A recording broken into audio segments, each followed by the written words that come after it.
Et de la nouvelle citoyenneté Raissa Malou reçoit le député national Jean-Claude Draza Atchoul, membre de la mouvance présidentielle dans le cadre de suivi de plaidoyer qui mène depuis plusieurs mois. Au menu de leur échange, la situation de la province éducationnelle Ituri 2, l'implantation de nouvelles antennes d'Inakopé ainsi que les félicitations adressées par l'élu de la circonscription électorale d'Arou à la ministre pour sa reconduction au sein du gouvernement Soumino Adé par le président Félix Tshisekedi. Ce point de presse sera animé d'abord tout à l'heure conjointement par l'honorable Jean-Claude Draza et l'honorable Robert Oridrio. Il n'y a rien ce qui concerne l'histoire de la politique ici. Les voix qui soufflent en rapport avec le bureau actuel, soit de l'élection, n'a rien à voir avec notre ordre du jour. C'est juste en rapport avec l'éducation.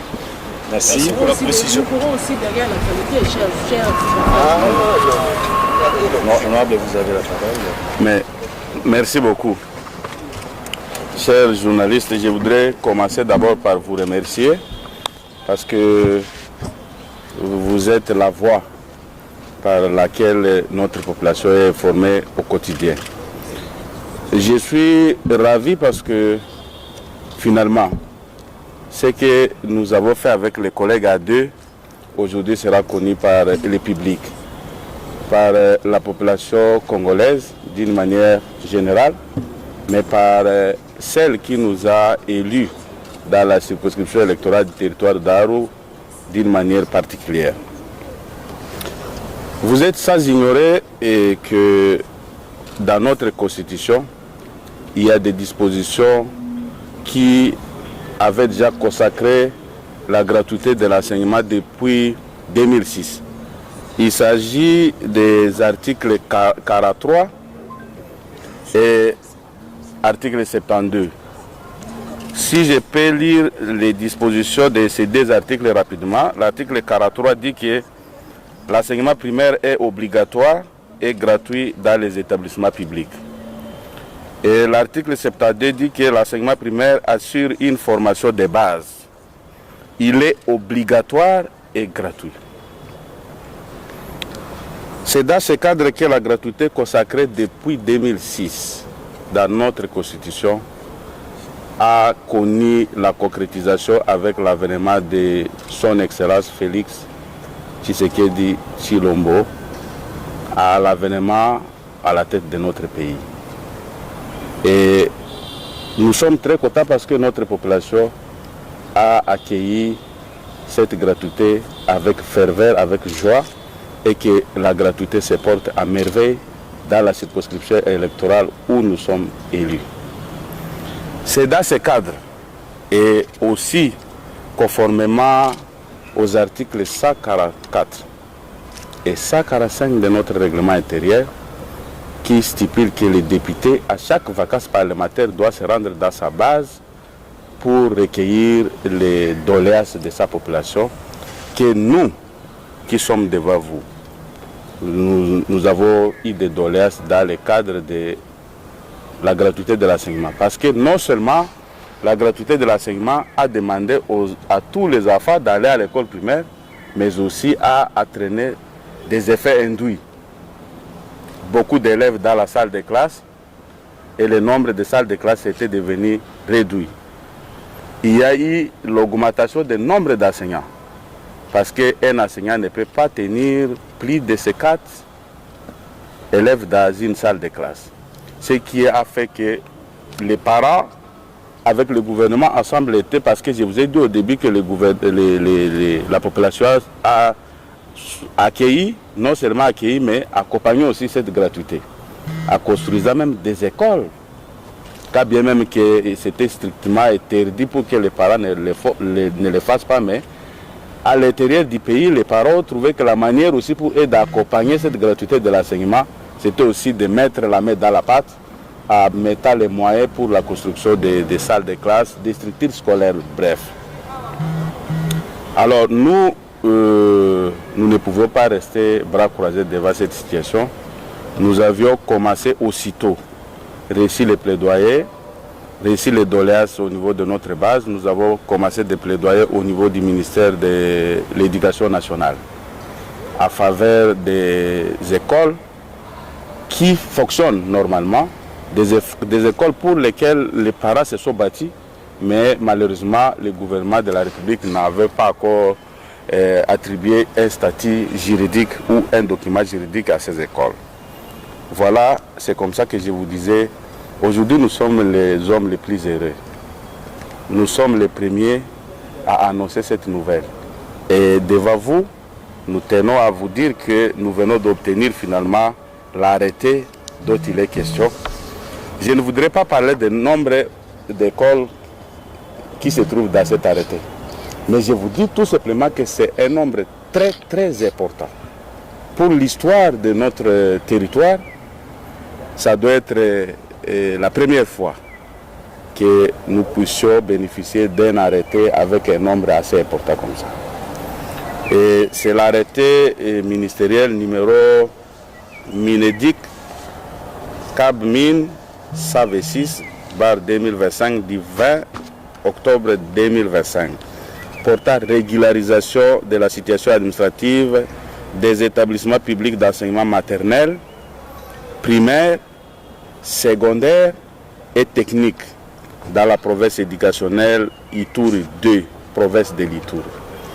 Ça veut dire que cet arrêté n'a pas seulement tenu compte de l'école primaire, a commencé par répertorier les écoles maternelles, toutes les écoles maternelles dans la province éducationnelle Ituri 2, les écoles primaires, les écoles secondaires, voire même les écoles techniques. Donc la province éducationnelle a gagné. Raison pour laquelle, au nom des électeurs qui nous ont envoyés ici, au nom de la province éducationnelle Ituri 2, nous tenons à présenter nos sincères remerciements au président de la République qui est l'initiateur de la gratuité de l'enseignement. Parce que ni était sa bonne volonté, nous ne pourrions pas, n'est-ce pas, arriver à la concrétisation de cette gratuité. Mais aussi parce que lui, il est l'initiateur, il y a un architecte.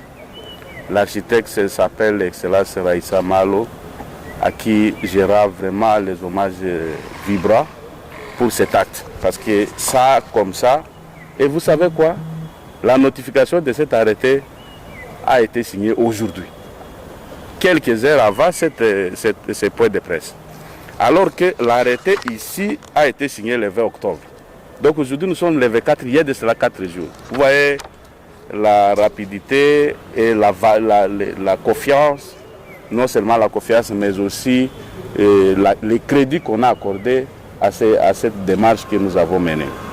Nous sommes très reconnaissants et nous resterons très reconnaissants envers le président de la République et le gouvernement, parce que Raïssa fait partie du gouvernement dirigé par Excellence Souminois.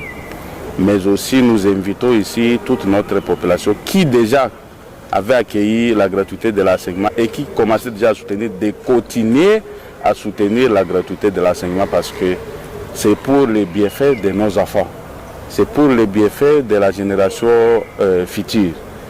Ceux qui sont aujourd'hui vont passer parce que cet arrêté ne va pas s'expirer aujourd'hui, mais les gens qui vont venir après, même pendant que nous serons morts, ils vont trouver ces écoles-là et puis ces enfants-là, ils vont bénéficier de ces écoles. Donc, nous sommes les hommes les plus heureux aujourd'hui pour pouvoir obtenir ça à faveur de notre circonscription électorale. Donc, c'est le fruit d'un travail bien fait, le fruit d'une représentation réfléchie et puis c'est le fruit d'un effort, d'un courage et puis d'un engagement de notre part. Je vous remercie. Peut-être que les collègues aussi a quelques mots à Nous accordons la parole à l'honorable Robert Orodrio Ngoupi. Il est aussi acteur pédagogique, donc il s'éveille facilement aussi dans ce domaine-là. Chers journalistes, je vous remercie aussi pour ce temps que nous prenons. Et je remercie mon aîné politique, les doubles brassards, l'honorable Jacques-Claude, avec qui nous nous sommes ligués les mains afin que nous puissions obtenir aujourd'hui cet acte noble pour l'intérêt de la nation. Et il a presque tout balayé conformément au texte à vigueur Et nous voudrions souligner tout simplement une particularité. Dans cet arrêté, l'arrêté, comme l'a dit, concerne toutes nos écoles maternelles, primaires, secondaires de la province éducationnelle Ituri 2. Mais aussi, il y a une particularité dans la deuxième partie de l'arrêté, et l'arrêté numéro 125, qui concerne des écoles depuis l'époque coloniale, qui n'ont eu jamais l'arrêté. Donc ce sont des écoles mécanisées, payées par l'État, mais sans arrêté. Aujourd'hui, nous sommes heureux de constater que c'est Madame la ministre d'État, qui est la énième ministre, aujourd'hui reconnaît ces écoles officiellement par un acte juridique. C'est vraiment notre satisfaction aussi d'une façon particulière à elle et même au chef de l'État pour la matérialisation de sa vision à travers cet acte juridique qui est l'arrêté pour notre territoire et en général pour notre province, pour la nation en tout entière. La jeunesse étant l'avenir de demain, c'est la promotion, à travers cet acte, c'est la promotion de la jeunesse. Les futurs cadres du pays proviendront de ces établissements publics reconnus. Et nous sommes vraiment très satisfaits, ravis de cet acte noble que Madame a fait, qui matérialise la vision de notre gouvernement à travers les 6 piliers du gouvernement. Nous remercions également les équipes, tant du niveau provincial que du niveau national, qui ont contribué pour que nous puissions avoir cet acte, ce fruit devant nous. Notamment, nous citons les PROVED de notre province éducationnelle Ituri 2, qui a voulu bien concrétiser, affirmer l'existence de toutes ces écoles qui sont reconnues par cet acte que nous avons devant nous. En tout cas, sincèrement, nous ne pouvons qu'ajouter ces petits mots de particularité à travers cet acte qui est un acte de grande envergure.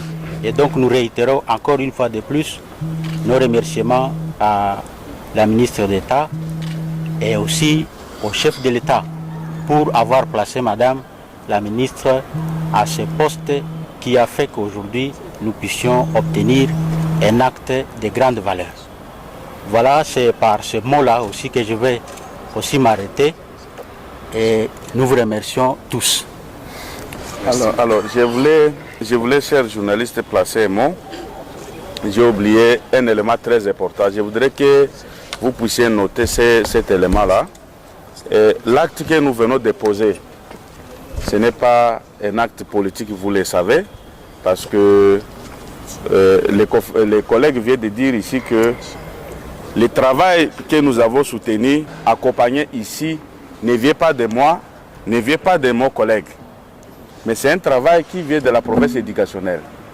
Tout ce travail ici, c'est le fruit du travail abattu par les provinces de la province éducationnelle avec tous les 9 sous-provinces, y compris les inspecteurs, même les responsables, les chefs d'antenne de Dinakopé, dans toutes les 9 sous-divisions. Donc ce n'est pas un travail politique qu'on peut attribuer politiquement pour le hasard ou bien pour les collègues, ça c'est à noter. Mais de deux, c'est un travail qui tient compte de toutes les couches. Parce que dans les notifications, nous avons plusieurs notifications ici. Je vois la notification des écoles conventionnelles adventistes. Moi je suis catholique, les collègues il est protestant. Mais ce travail ici, il y a une notification des conventionnels adventistes. Vous allez comprendre que c'est un travail globalisé, c'est un travail qui ne tient pas compte des partis politiques, d'une confession religieuse, moins encore des tribus. C'est un travail qui est technique et nous l'avons accompagné. C'est aussi ça un des rôles des représentants du peuple. Il y a la notification pour les conventionnés, pour des écoles conventionnées FEPACO. Moi, je vous ai dit, si je ne suis pas FEPACO, les collègues n'est pas FEPACO. Mais les écoles FEPACO sont là. Il y a des conventionnés et ECI. École conventionnelle islamique, voilà, pour les musulmans. Moi, je ne suis pas musulman, les collègues ne sont pas musulmans. Il y a des écoles conventionnées protestantes, voilà, là où il se retrouve. Comme il est protestant, là, il peut dire que voilà, ce sont les écoles qui viennent. Conventionnées protestantes. Il y a des conventionnées protestantes. Il y a même des conventionnés catholiques. Voilà là où je suis aussi concerné. Donc, bref, il y a beaucoup de notifications. On ne peut pas aller jusqu'à la fin, mais pour vous faire comprendre que le travail n'a pas été singulier. Le travail est resté pluriel. Parce que si c'était singulier, moi j'allais dire que je prendrais seulement les écoles conventionnées catholiques. Lui, il allait dire qu'il prendra seulement les écoles conventionnées protestantes. Et maintenant, les adventistes feront quoi? S'il n'y a pas un député adventiste, ça va être quoi? S'il n'y a pas un député FEPACO, ça va être quoi? Voilà. C'est aussi pour dire qu'un élu du peuple, il ne doit pas trier, il ne doit pas sélectionner, mais tout ce qui lui arrive, il doit prendre en charge parce qu'il représente tout le monde. Ici, dans la salle, ici, il n'y a pas une religion, il n'y a pas une église, tout le monde est là, c'est la nation. Et nous sommes devant les drapeaux, nous sommes devant la nation, nous sommes devant le peuple. Il n'y a pas deux peuples, il n'y a qu'un seul peuple. Je voulais revenir sur ça pour que vous puissiez faire commentaire aussi parce que les autres pourront dire, bon, voilà, ils ont fait ça parce que ce sont les conventionnels là qui ont profité de ça. Nous connaissons comment le Congo fonctionne, à travers les réseaux sociaux, à travers certains médias de couloirs. Donc, je suis revenu sur ça expressément pour que vous puissiez à faire allusion dans vos reportages pour dire que toutes les confessions religieuses se sont retrouvées. Pour que les gens ne collent pas quelque chose demain pour dire, écoutez, c'est politique. Non, nous avons accompagné une province éducationnelle qui longtemps n'avait pas trouvé des personnalités pouvant l'accompagner. Et aujourd'hui, avec les collègues, on s'est rencontrés au couloir. Lui, il faisait les démarches avec les mêmes écoles. Moi aussi, je suis venu avec les mêmes écoles. Voilà qu'on s'est retrouvés. Et ailleurs, les gens allaient dire, bon, qu'on fasse les gens allaient dire ailleurs, qu'on fasse la séparation, donc qu'on sépare l'arrêté, qu'on fasse la notification pour moi-même, qu'on fasse pour les collègues. C'est aussi un signe d'amour, de cohésion, de l'unité que nous voudrions montrer à travers ces gestes. Parce qu'on devait dire non, il faut notifier les écoles qu'il a amenées à part, on doit notifier ce que j'ai amené, mais nous avons dit non. Ce n'est pas nous qui avons gagné, mais c'est la province éducationnelle qui a gagné. Bref, nous avons à travers ces gestes montré aussi les signes d'amour que les autres pourront emboîter. Et nous pensons que nous sommes ensemble. Nous sommes ensemble, continuons à soutenir ça. Et je vous annonce que d'autres arrêtés pourront venir les jours qui suivront, toujours dans le cadre de cette province éducationnelle. Je vous remercie. Je commence par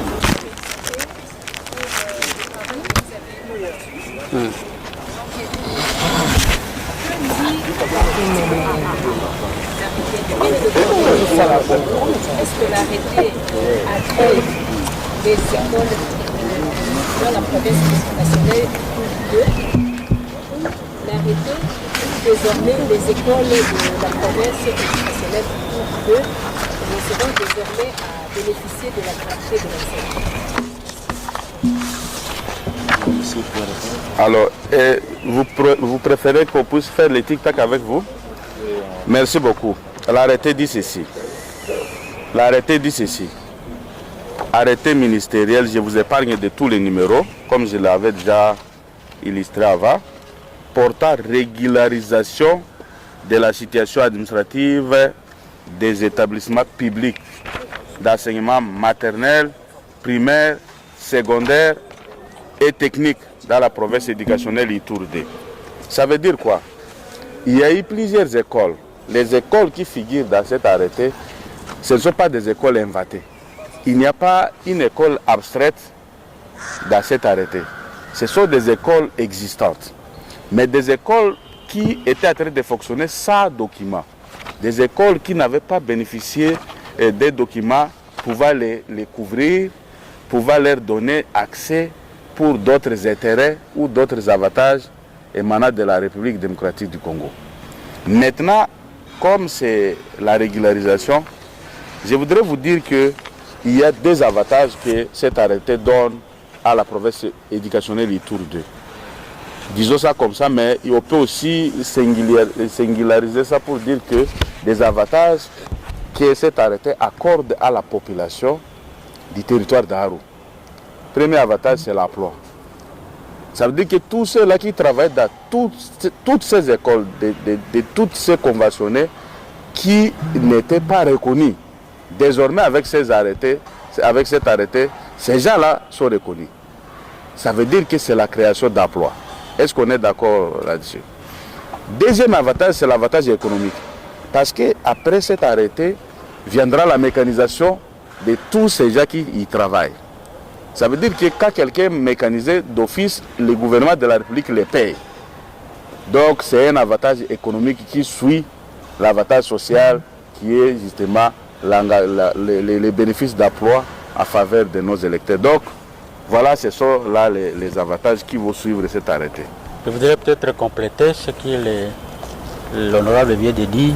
La deuxième partie de l'arrêté, je disais, concerne une particularité par rapport à 10 écoles. 10 écoles qui sont opérationnelles, mécanisées, payées depuis plusieurs années. Ils ont ce qu'on appelle les numéros d'INACOP. À l'époque, on appelait numéro SECOP. Ils ont ces numéros-là. Ces écoles n'étaient pas reconnues juridiquement. Mais Madame la ministre a pris un deuxième arrêté, à part l'arrêté général qui concerne plusieurs écoles, il y a 10 écoles depuis l'époque coloniale qui n'avaient pas eu les arrêtés. Aujourd'hui, ces 10 écoles sont reconnues par la République, par un arrêté, un acte juridique. Et c'est pourquoi, vous voyez, ces écoles-là, ce sont à un petit nombre, 10, dont 2 non conventionnés, 2 qui sont de la CK20 et puis le reste du catholique. Voilà, ce sont les 2 catégories des arrêtés que Madame a pris pour reconnaître tous ces établissements. Oui. Mais la gratuité, elle est là. La gratuité, c'est une machine qui a déjà évolué sur une longue distance. Et aujourd'hui, je ne peux pas m'imaginer si on peut encore parler d'au cas où. Parce que nous sommes en train d'aller à l'amélioration finalement. À l'amélioration, ça a commencé quelque part, on a évolué avec une certaine difficulté, mais aujourd'hui, nous avons les traits a déjà pris le bon nombre de chemins, les traits en marche. C'est plutôt encourager les gens à multiplier les efforts pour que nous puissions aller en avant. Autant que le gouvernement de la République est en train de multiplier les efforts, autant aussi que la population doit multiplier les efforts. Je vous annonce qu'au moment où nous parlons, il y a eu une équipe du ministère qui a été dépêchée sur terrain pour faire le contrôle de tous les enseignants. Cette équipe est bel et bien arrivée à Aru, à la province éducationnelle Ituri 2, et cette équipe est présentement en train de faire les bagages pour revenir sur Kinshasa. Et ce n'est pas seulement dans la province éducationnelle Ituri 2, c'est dans toutes les provinces éducationnelles. Ça veut dire que le gouvernement est en train de se battre bec et ongle pour justement améliorer les conditions que nous on a considérées comme effet induit de la gratuité pour aller vers vraiment la stabilité, l'amélioration complète. Voilà. Merci.